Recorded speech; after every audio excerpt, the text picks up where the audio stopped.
Bismillahirrahmanirrahim. Assalamualaikum warahmatullahi wabarakatuh. Anak-anak Ustadz yang soleh dan solehah, semoga kita semuanya masih dalam lindungan Allah Subhanahu wa taala, masih terus diberi nikmat kesehatan dan juga nikmat kesempatan. Pada kesempatan ini Ustadz akan melanjutkan pelajaran tema kita, yaitu masih tema 5, yaitu tentang ekosistem. Subtema 2 yaitu hubungan antar makhluk hidup dalam ekosistem.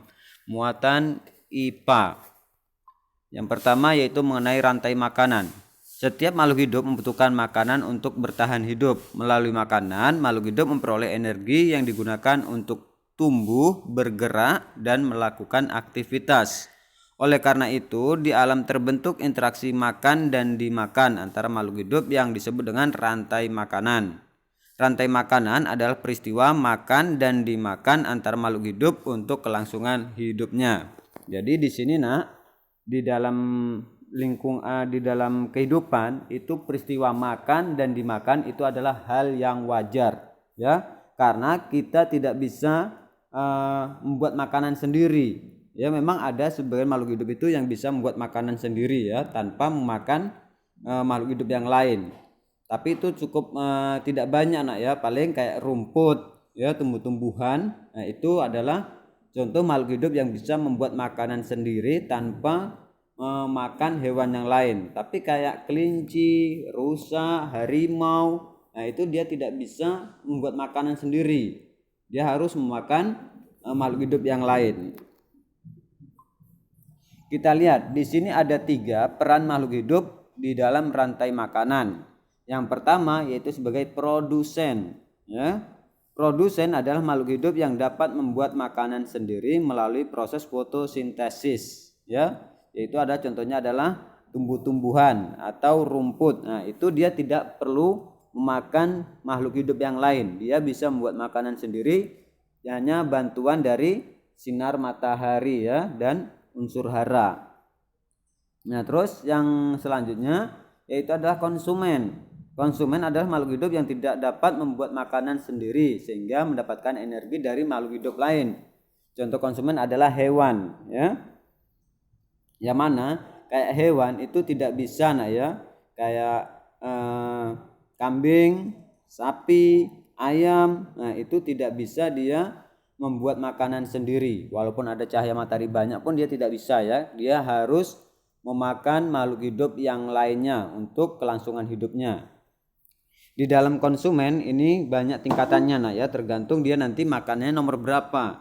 Ya, kalau konsumen tingkat 1 yaitu adalah kelompok hewan yang memakan tumbuhan atau disebut dengan produsen, ya.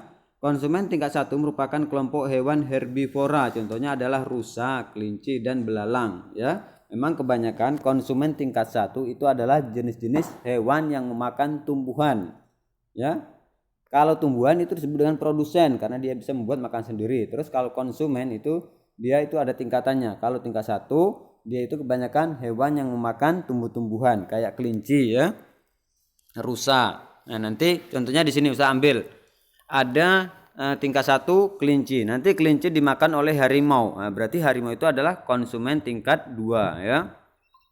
Nah, kita lihat konsumen tingkat 2 yaitu kelompok hewan yang memakan hewan lain, ya. Konsumen tingkat 1. Konsumen tingkat 2 merupakan kelompok hewan karnivora atau omnivora. Contohnya adalah katak, ular, tikus, dan ayam, ya. Di sini saya ambil contohnya adalah katak.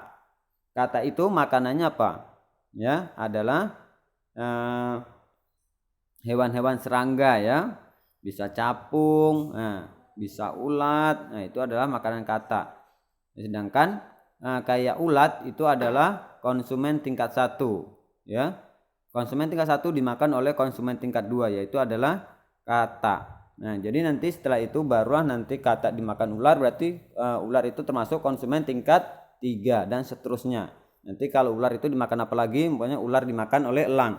Berarti elang itu konsumen tingkat 4, ya. Kayak gitu urutannya, Terus yang selanjutnya adalah konsumen pemunca yaitu kelompok hewan karnivor yang tidak ada pemangsanya. Contohnya adalah singa, elang, dan harimau. Itu adalah konsumen pemunca karena dia tidak ada yang memangsanya. Baru yang terakhir adalah pengurai. Pengurai adalah makhluk hidup yang mengurai sisa-sisa makhluk hidup lain yang telah mati. Contohnya kayak harimau. Harimau kan tidak ada yang memangsanya, nanti lama-kelamaan akan mati. Nah, itu mati nanti akan busuk ya, akan busuk dan diuraikan oleh pengurai ini. Pengurai ini contohnya adalah cacing tanah, jamur, dan bakteri. Anak usaha perhatikan gambar rantai makanan berikut ya. Yang pertama itu adalah padi ya, yang mana padi ini disebut dengan produsen karena dia bisa membuat makanan sendiri. Setelah itu nanti padi dimakan oleh ulat, berarti ulat ini termasuk konsumen tingkat 1 ya. Nanti ulat ini akan dimakan oleh konsumen kedua, yaitu adalah ayam ya. Ini ada konsumen kedua. Terus ini konsumen ketiga atau konsumen pemuncak, elang itu nak ya, karena dia makan konsumen tingkat 2. Baru nanti kalau Anda mati barulah diuraikan oleh bakteri atau jamur atau cacing ya. Itu adalah dalam rantai makanan. Aliran energi dan siklus nutrien dalam rantai makanan. Aliran energi adalah proses perpindahannya energi dari satu makhluk hidup ke makhluk hidup lainnya. Saat proses memakan, makhluk hidup mendapatkan energi untuk kelangsungan hidupnya. Energi tersebut akan berpindah satu makhluk hidup tersebut dimakan oleh makhluk hidup lainnya. Jadi kayak contohnya di sini, rusa dimakan harimau. Nanti energi yang ada di rusa itu akan dipindahkan ke energi harimau. Jadi harimau yang awalnya lemah, nanti setelah makan rusa dia akan menjadi berenergi lagi. Itu maksudnya. Namun ada sebagian energi yang dilepaskan ke lingkungannya. Jika makhluk hidup mati, energi akan berpindah ke pengurai melalui proses penguraian makhluk hidup yang mati. Pengurai kemudian akan melepaskan energi panas ke lingkungan. Nah, itu adalah kalau seandainya dia mati tanpa ada yang memakannya atau yang memangsanya. Baru nanti dilepaskan ke lingkungan. Dalam rantai makanan selain terjadi aliran energi juga terjadi siklus nutrien. Nutrien atau hara adalah unsur atau senyawa kimia yang digunakan makhluk hidup untuk melangsungkan kehidupannya. Pada peristiwa siklus nutrien, nutrien berpindah dari produsen ke konsumen lalu ke pengurai. Itu ada siklusnya lah ya. Jadi dari perpindahan dari produsen yaitu dari tumbuhan dimakan oleh konsumen, nanti konsumen mati baru pindah ke pengurai.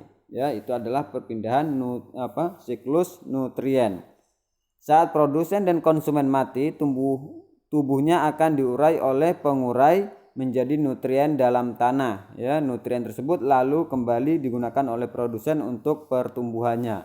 Itulah disebut dengan rantai makanan. Jadi saling berhubungan ya, namanya rantai itu kan saling berhubungan, mutar terus ya, dari produsen, konsumen 1, konsumen 2 sampai konsumen pemuncak, nanti mati diuraikan. Nah, diuraikan nanti kalau udah membusuk jadi pupuk ya. Jadi pupuk dimakan oleh tumbuhan lagi ya. Kayak gitulah sistem dari siklus nutrien ini. Kita lihat di sini. Yang pertama kita lihat dari tumbuhan dulu ya, atau disebut dengan produsen. Produsen itu mendapatkan makanan itu dari cahaya matahari ya. Dia mendapatkan energi dari cahaya matahari dan nutrisinya itu dari unsur hara ya. Dari unsur hara yang diserap di dalam tanah ya. Nah, jadi nanti setelah itu baru tumbuhan ini, produsen atau padi ini dimakan oleh burung. Ya, pindahlah nutrien sama energinya ke burung. Burung nanti dimakan oleh ular ya. Ular dimakan oleh elang. Elang dimakan oleh mati baru dihancurkan oleh pengurai. Bisa bakteri, jamur ataupun cacing. Baru nanti energinya pindah lagi ke produsen ya. Itulah siklusnya ya. Oke, hubungan makhluk hidup dalam ekosistem. Semua makhluk hidup yang tinggal di suatu ekosistem saling membutuhkan satu sama lain ya. Makhluk hidup saling berinteraksi untuk mempertahankan hidupnya. Interaksi antara makhluk hidup dalam ekosistem dapat berupa simbiosis, hubungan timbal balik antara makhluk hidup satu dengan makhluk hidup lain. Simbiosis. Simbiosis itu ada 3. Yang pertama adalah simbiosis mutualisme. Namanya mutu ya, mati saling menguntungkan, yaitu hubungan atau interaksi antara dua jenis makhluk hidup yang saling menguntungkan. Di sini adalah contohnya adalah yang pertama itu adalah bunga dengan lebah, di mana bunga dan lebah ini saling menguntungkan. Di mana menguntungkannya? Si lebah dia akan mendapatkan madu atau nektar yang ada di dalam bunga. Sedangkan bunga walaupun madunya diambil, dia tetap mendapatkan keuntungan. Keuntungannya apa? Membantu proses penyerbukan. Ya, itu adalah saling menguntungkan. Terus contoh yang kedua adalah burung jalak dengan kerbau. Ya, saling menguntungkan atau tidak? Ya, jelas ini saling menguntungkan. Yang mana di sini bagi kerbau kutu itu adalah makhluk hidup yang sangat mengganggu, yang membuat badannya gatal-gatal, ya. Tapi setelah dihinggapi oleh burung jalak dan burung jalak memakan kutu-kutu yang ada di badan kerbau, nah itu membuat badan kerbau hilang gatal-gatalnya. Jadi bagi kerbau hilang gatalnya, bagi burung jalak mendapatkan makanannya. Itulah simbiosis yang saling menguntungkan, yang disebut dengan simbiosis mutualisme. Yang selanjutnya adalah simbiosis komensalisme, ya, yang mana satu untung, yang satu tidak dapat untung dan tidak dapat kerugian. Contohnya yang pertama kita lihat adalah hubungan antara ikan hiu dengan ikan remora. Ikan remora ini mengikuti kemana ikan hiu pergi, nak ya. Bagi ikan hiu di sini dengan adanya ikan remora itu tidak ada untungnya dan tidak ada ruginya. Jadi dia biarkan aja, nak. Tapi bagi ikan remora itu mendapatkan keuntungan. Keuntungannya banyak, nak. Salah satunya dia akan mendapatkan perlindungan. Jadi dari ikan-ikan yang memangsanya dia jadi takut, nak. Mengapa? Karena ada ikan hiu di sampingnya. Terus ketika ikan hiu mangsa makanan, ada sesuatu yang jatuh, dia akan dimakan oleh ikan remora. Jadi ikan remora mendapatkan keuntungan, tapi ikan hiu tidak mendapatkan keuntungan dan juga tidak mendapatkan kerugian, ya. Terus yang selanjutnya adalah contoh lain ada simbiosis komensalisme adalah anggrek dengan pohon yang ditumpanginya. Jadi di sini bagi pohon ditumpangi pohon anggrek itu tidak apa-apa, nak ya, tidak ada untungnya dan juga tidak ada ruginya karena tidak dihisap sari-sari makanannya. Karena pohon anggrek di sini cuma menumpang saja, nak ya, dia tidak mengambil sari makanannya. Itu disebut dengan simbiosis komensalisme. No comment ya. Satu untung, yang satu tidak untung dan tidak rugi. Terus yang ketiga adalah simbiosis parasitisme. Nah, ini yang sangat merugikan ya. Contohnya adalah yang satu mendapatkan keuntungan, yang satu dirugikan. Contohnya yang pertama adalah tali putri dan tumbuhan inang. Tali putri mendapatkan keuntungan di sini, nak ya, tapi tumbuhan yang ditumpangnya itu mendapatkan kerugian. Gimana kerugiannya? Tali putri bisa mendapatkan tempat hidup sekalian menghisap sari makanan yang ada di tumbuhan yang ditumpanginya. Terus simbiosis yang selanjutnya adalah nyamuk dengan manusia. Ya, nyamuk mendapatkan keuntungan, mendapatkan makanan atau mendapatkan darah dari manusia, tapi manusia dirugikan dengan digigitnya nyamuk ya, dihisap darah, terus dijangkiti oleh virus ya. Selain itu adalah kutu pada rambut kita ya. Bagi anak Ustadz yang mana tahu ada yang kutunya ya, yang ada kutu, itu sangat merugikan. Mengapa? Karena kutu itu menghisap darah, sedangkan hewan atau manusia yang tumpangin itu kehilangan darah, terus kehilangan darah, setelah itu membuat badan menjadi gatal-gatal. Ya, itu disebut dengan simbiosis parasitisme. Satu untung, satu rugi. Ya, mungkin itu aja, nah ya, untuk tugas. Ini ada 5. Yang pertama, apa yang masuk dengan rantai makanan. 2, sebutkan peran makhluk hidup dalam rantai makanan. Ada 3 atau 4, nah ya. Terus yang ketiga, apa perbedaan konsumen tingkat 1 dengan tingkat 2. Keempat, sebutkan macam-macam simbiosis. Kelima, mengapa hubungan kerbau dengan burung jalak disebut mutualisme, simbiosis mutualisme ya. Silakan kerjakan tugas ini. Cukup sekian dulu dari Ustadz, lebih dan kurang Ustadz mohon maaf. Saya akhiri dengan wabillahi taufiq wal hidayah. Wassalamualaikum warahmatullahi wabarakatuh.